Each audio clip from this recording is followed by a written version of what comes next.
Hello RBCians, a very good morning to you all. And in this week you are going to start with your exam month, exam week it is.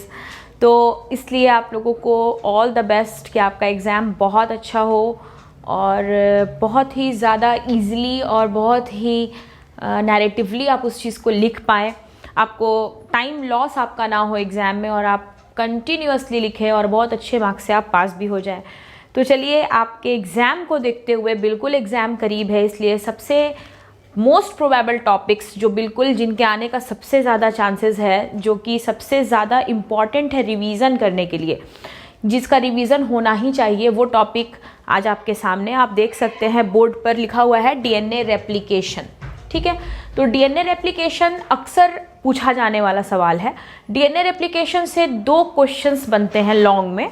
एक तो ये कि DNA replication को discuss कीजिए, उसके mechanism को, और दूसरा क्वेश्चन जो आता है वो ये आता है कि discuss in brief how DNA replication is semi conservative. तो जहाँ तक बोर्ड एग्जाम की सवाल है स्टूडेंट्स, बोर्ड एग्जाम में सबसे ज़्यादा बार most repeated question semi conservative nature of DNA है। Prove that DNA replication is semi conservative. सिद्ध कीजिए कि डीएनए का प्रतिकरण अर्ध संरक्षित प्रक्रिया है, यानी कि डीएनए जो है वो सेमी कंजर्वेटिव है। इसका प्रूफ सबसे ज़्यादा बार बोर्ड में आया है, बल्कि जो डीएनए रेप्लिकेशन का डायरेक्ट मैकेनिज्म है वो बहुत रेयरली पूछा जाता है। क्यों? क्योंकि उस मैकेनिज्म में काफ़ी ज़्यादा स्टेप्स हैं, बहुत सारी एंजाइम्स याद करनी है। उससे क्या क्वेश्चन आता है, रेप्लिकेशन प्रोसेस से जो क्वेश्चन आता है उससे आता है कि लीडिंग स्ट्रैंड और लैगिंग स्ट्रैंड में क्या फ़र्क है, what is the difference between leading and lagging strand, what do you mean by Okazaki fragments, what is the purpose of helicase and ligase enzyme। ये सब शॉर्ट क्वेश्चंस रेप्लिकेशन मैकेनिज्म से आते हैं। इसलिए मैंने रेप्लिकेशन मैकेनिज्म की proper video आपको बनाकर मॉलिक्यूलर बेसिस ऑफ इनहेरिटेंस में दे दिया है, वहाँ से आप उस वीडियो को पूरा देख सकते हैं। लेकिन एग्ज़ाम नज़दीक है तो वो टॉपिक जो एग्ज़ाम में प्रोबेबल है उनको हम करेंगे आज के क्लास में। तो पहली टॉपिक है अपनी डीएनए रेप्लिकेशन। इस टॉपिक से आप जो पढ़ने वाले हैं वो ये पढ़ने वाले हैं कि डीएनए रेप्लिकेशन जो होता है वो सेमी कंजर्वेटिव होता है। कैसे? How can you prove that DNA replication is semi conservative? ये एक्सपेरिमेंट मिसेल्सन एंड स्टॉल के जरिया किया गया था। कई बार ऑब्जेक्टिव एग्जाम का ये आया हुआ सवाल है कि डीएनए रेप्लिकेशन जो है उसको किसने दिया था, तो मिसेल्सन एंड स्टॉल ने दिया था इस एक्सपेरिमेंट को। ठीक है, उसके बाद आप देख सकते हैं कि कई सारे यहाँ से क्वेश्चंस उठते हैं और लगातार यहाँ से सवाल आते रहे हैं शॉर्ट में 2 मार्क्स में। तो मेरे सामने यहाँ पे जो बोर्ड पे मैंने आपके लिए बनाया है, आप अगर सिर्फ इस चीज़ को ड्रॉ कर देते हैं तो बहुत ही अच्छे मार्क्स आराम से आपको गेन हो सकते हैं। 5 मार्क्स में से 4 मार्क्स आपको आसानी से सिर्फ एक डायग्राम पे मिल सकता है, क्योंकि ये डायग्राम अपने आप में सारी चीज़ें बता रहा है आपको। लेकिन अगर आपको प्रॉपरली आंसर देना है तो सबसे पहले आपको लिखना होगा कि डीएनए रेप्लिकेशन सेमी कंजर्वेटिव है, इसका क्या मतलब है, व्हाट इज़ द मीनिंग। तो सेमी कंजर्वेटिव का मतलब होता है स्टूडेंट कि आपको पता है कि आपके डीएनए जो होते हैं वो डबल स्ट्रैंडेड होते हैं। ठीक है, तो इसका दोनों ही स्ट्रैंड जो है, सबसे पहले हमने इस एक्सपेरिमेंट में जिस ऑर्गेनिज्म को यूज़ किया था वो था इकोलाई बैक्टीरिया। सपोज कीजिए हमने इकोलाई बैक्टीरिया के बॉडी से उसके डीएनए फ्रैगमेंट्स निकाले, उसको हमने स्टेन किया, क्योंकि डीएनए जो होता है वो थ्रेड लाइक स्ट्रक्चर होता है, तो उसको स्टेन करना पड़ता है। उसकी स्टेनिंग हमने की।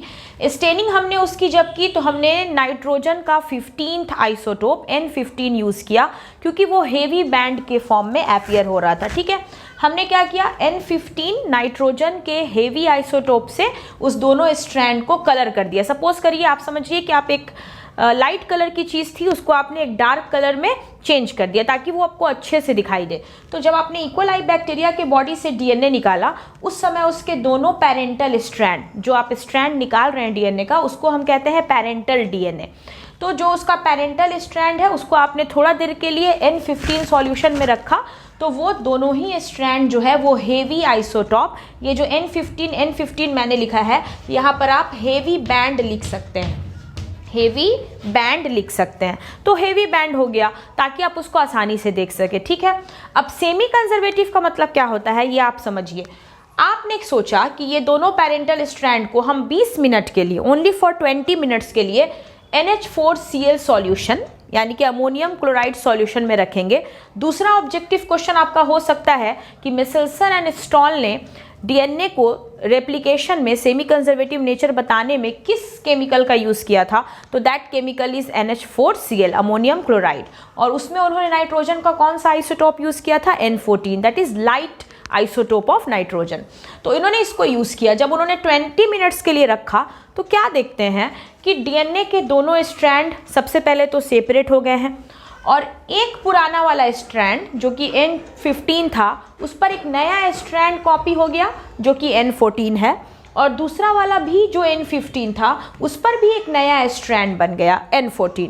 तो एक डीएनए से दो बना, ये तो रेप्लिकेशन है। एक डीएनए का दो बन जाना, दिस इज ओनली रेप्लिकेशन। लेकिन रेप्लिकेशन इज सेमी कंजर्वेटिव, इसका क्या मतलब है आप ये देखो। इसका मतलब ये है कि दो नया बनने पर भी हमारे दोनों ही स्ट्रैंड के पास पुराना वाला अभी भी कंजर्व है। जैसे N14 और N15 बना तो आधा डीएनए अभी भी N15 है, इसमें भी N14 और N15 बना तो आधा डीएनए अभी भी क्या है, N15 है। उसकी एक स्ट्रैंड कभी भी कंजर्व रह रही है। तो हम क्या देख रहे हैं कि आधा, दो में से एक N15 और एक N14 यानी कि 50-50, तो सेमी मतलब होता है हाफ।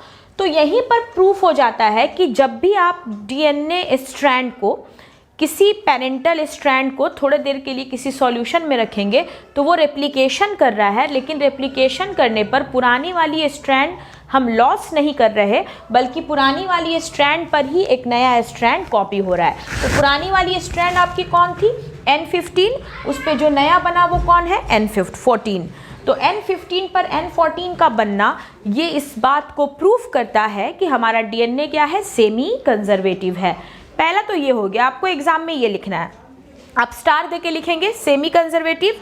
तो उसके बारे में आप क्या लिखेंगे, it means parental DNA remains conserved and new replicated DNA formed on parental DNA. पहले वाला डीएनए कंजर्व रहता है, संरक्षित रहता है, और उस पर ही एक नया डीएनए का स्ट्रैंड क्या होता है, कॉपी होता है। इसीलिए डीएनए को क्या कहा गया है, सेमी कंजर्वेटिव। तो उन्होंने 20 मिनट्स के लिए तो छोड़ा। तो जब 20 मिनट्स के बाद यहाँ जो आप ये देख रहे हैं student, this is known as, ये जो प्रोसेस है इसको हम सेंट्रीफ्यूगेशन कहते हैं। This is a technique called centrifugation. Centrifugation में क्या होता है, सेंट्रीफ्यूगेशन, इसमें हम लोग सीजियम क्लोराइड का इस्तेमाल करते हैं। किसका इस्तेमाल करते हैं, सीजियम क्लोराइड का इस्तेमाल करते हैं। ये बिहार बोर्ड की, सीबीएसई बोर्ड की एक फेवरेट ऑब्जेक्टिव है कि in process of centrifugation what we use caesium chloride. क्या फ़ायदा है, क्या पर्पस है इस चीज़ का, तो मैं आपको बता दूं। इससे क्या होता है कि जो चेंज हुआ है उसको हम ऑब्जर्व करते हैं। ये एक डेंसिटी ग्रेडियंट है, आपका जो डीएनए है उसकी क्या डेंसिटी है उसको आप इस इम्प्लीमेंट्स पर देख सकते हैं। तो this is caesium chloride tube, इस सेंट्रीफ्यूगेशन ट्यूब आप इसको कह सकते हैं। इसमें एक केमिकल होता है जिसको हम सीजियम क्लोराइड कहते हैं, उस पर ही हम डेंसिटी को मेज़र कर लेते हैं। तो जब हम देखते हैं कि दोनों पर ही N15 है तो हमारा बैंड कैसा बना, हेवी बैंड बना। फिर 20 मिनट के लिए हमने जब अमोनियम क्लोराइड में छोड़ा तो एक लाइट बैंड और एक हेवी बैंड, एक लाइट बैंड और एक हेवी बैंड, यानी कि हाइब्रिड नज़र आया। N15 और N14 हमें दोनों नजर आए तो हमने क्या कहा, हाइब्रिड कहा, क्योंकि इसमें लाइट भी शामिल है और हेवी भी शामिल है। तीसरे केस में उन्होंने फिर से इस एक्सपेरिमेंट को रिपीट किया मिचेल्सन एंड स्टॉल ने, ताकि इनका प्रूफ पक्का हो सके। तो उन्होंने क्या किया, 40 मिनट्स के लिए उन्होंने फिर से ये जो नया आपका डबल बना था इस दोनों को 40 मिनट्स के लिए फिर से अमोनियम क्लोराइड सॉल्यूशन में डाल दिया। फिर वो क्या देखते हैं कि फिर वापस से ये दोनों स्ट्रैंड ओपन हुई, ये दोनों स्ट्रैंड ओपन हुई। अब एक से आपने दो बनाया था तो आपके पास 2 डीएनए है, तो ऑटोमेटिक है कि रिजल्ट 4 आएगा आपके पास। 4 रिजल्ट तो आया स्टूडेंट्स, लेकिन हर एक रिजल्ट में हमारा पुराना वाला जो है वो कंजर्व रहा। कैसे, ये देखिए, इसमें पुराने वाला कौन है, N14, और आपने डाला किस में था, N14 में, तो एक N14 और दूसरा N14 बन गए, पुराना वाला कंजर्व रहा। ऊपर वाला क्या है, N15, तो N15 के साथ भी एक बार N14 बना तो पुराना वाला कंजर्व रहा। तीसरा केस आप देखो N15, तो N15 के साथ फिर से एक बार N14 बना, और चौथा केस देखो N14, तो N14 के साथ भी एक बार N14 बना। यानी कि नया स्ट्रैंड बनने पर भी पुराना स्ट्रैंड हमेशा कंटिन्यू है, हमेशा कंजर्व है। तो हमेशा ओल्ड डीएनए पर ही न्यू डीएनए कॉपी होता है। This is the nature, this is called semi conservative nature of DNA. तो इस तरह से आप बनाकर सिर्फ इतनी सारी बातें भी अगर आप सिर्फ जो बोर्ड वर्क है आपका, जो बोर्ड पर बना हुआ है, सिर्फ आप उतना भी कॉपी में लिख देते हैं तो आपको फुल मार्क्स आराम से मिलेंगे। लेकिन कुछ लॉजिकल चीज given by Meselson Stahl. Experimental object was E coli, the process was centrifugation, the chemical used cesium chloride, the solution used ammonium chloride। सबसे पहले N15 that is the heavy isotope of nitrogen, and then N14 first experiment was done for 20 minutes, second experiment was done for 40 minutes। Column wise भी अगर आप लिख देते हैं students तो आपके मार्क्स नहीं जाएंगे। ये 5 मार्क्स में और 2 मार्क्स में आने वाला 99% इसका चांस है। कोई भी चीज़ 100% तो हम नहीं कर सकते, लेकिन 99% चांस रहता है इस क्वेश्चन के रिपीट होने का, बिकॉज रेप्लिकेशन से ये क्वेश्चन काफ़ी ज़्यादा सिलेक्टेड है। स्टूडेंट काफ़ी अच्छे से इसको कॉपी में लिख सकते हैं, बना सकते हैं। तो याद रखिए डीएनए रेप्लिकेशन के लिए आपको ये टॉपिक पूरी अच्छे से पढ़कर जानी है। तो बोर्ड वर्क आप ज़रूर करिए, बोर्ड पर से आप इस चीज़ का स्क्रीनशॉट लीजिए। उसके बाद मैं आपसे बात करती हूँ अगली टॉपिक पर, जो कि फिर से important, and that will be your DNA recombination mechanism from biotechnology. ये जो टॉपिक है ये मॉलिक्यूलर बेसिस ऑफ इनहेरिटेंस से है, दैट इज डीएनए रेप्लिकेशन। मैंने पहले ही बोला है कि इससे 2 क्वेश्चन आते हैं, या तो रेप्लिकेशन मैकेनिज्म जो हमारे मॉलिक्यूलर बेसिस का जो प्लेलिस्ट है आप उसमें देखिएगा, बहुत डिटेल पढ़ाया हुआ है। Otherwise DNA replication semi conservative chances इसके ज़्यादा हैं, इसलिए मैंने रिवीजन इसका दिया है, क्योंकि एग्जाम नज़दीक है और बहुत सारी टॉपिक्स जल्दी जल्दी पढ़नी है। तो अगली टॉपिक जो मैं लेकर आ रही हूँ वो है डीएनए रिकॉम्बिनेशन, ठीक है।